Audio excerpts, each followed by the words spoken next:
పిల్లలు పుట్టడం డిలే అవుతుంది, మ్యారేజ్ అయిన తర్వాత 3-4 ఇయర్స్ పట్టేస్తుంది ప్రెగ్నెన్సీ రావడానికి. అసలు ఈ పేరెంట్హుడ్లో డిలే వచ్చింది అది ఎందుకు అంటే కనుక, మనం first of all late marriages చూస్తున్నాము. తర్వాత ఈ పీసీఓడి కానీ పీసీఓఎస్ అనేది కామన్గా బాగా పెరిగిపోయింది.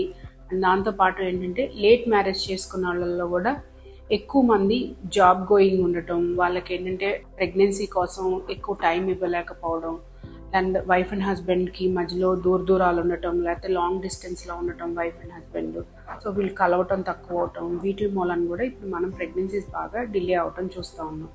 సో ప్రెగ్నెన్సీ కావాలి అనుకొని మీరు ప్లానింగ్ కనుక స్టార్ట్ చేస్తే మీరు తీసుకోవాల్సిన జాగ్రత్తలు ఎలా ఉంటాయంటే కనుక, ముందు ఎక్సెస్ వెయిట్ ఉంటే కనుక వైఫ్ కానీ హస్బెండ్ కానీ ఎక్సెస్ వెయిట్ తగ్గడానికి ట్రై చేయండి. ఏదో ఒక ఫార్మ్ ఆఫ్ ఎక్సర్సైజ్ సెలెక్ట్ చేసుకోండి అండ్ డైటరీ మోడ్యులేషన్ తీసుకోండి. అండ్ దాంతోపాటు ఏంటంటే మీరిద్దరు టైం స్పెండ్ చేయడానికి ట్రై చేయండి, ఎక్కువ టైం కలిసి ఉండడానికి ట్రై చేయండి. దీంతోపాటు అమ్మాయిలు ఫోలిక్ యాసిడ్ ట్యాబ్లెట్ 3 నెలల ముందు నుంచే తీసుకోవటం ప్లాన్ చేయాలి. మీరు ప్రెగ్నెన్సీ కనుక ప్లాన్ చేసుకుంటే 3 months before folic acid tablet వేసుకోవడం స్టార్ట్ చేయండి. ఇవన్నీ కాదు అని అంటే కనుక మీరు ఒక కన్సల్టేషన్కి వెళ్ళండి. అసలు మీరు ప్రెగ్నెన్సీకి ఎందుకు రావట్లేదు, మీరు తీసుకోవాల్సిన జాగ్రత్తలు ఏంటి, అసలు మీ ఫర్టిలిటీ లెవెల్స్ ఎలా ఉన్నాయి అనేది.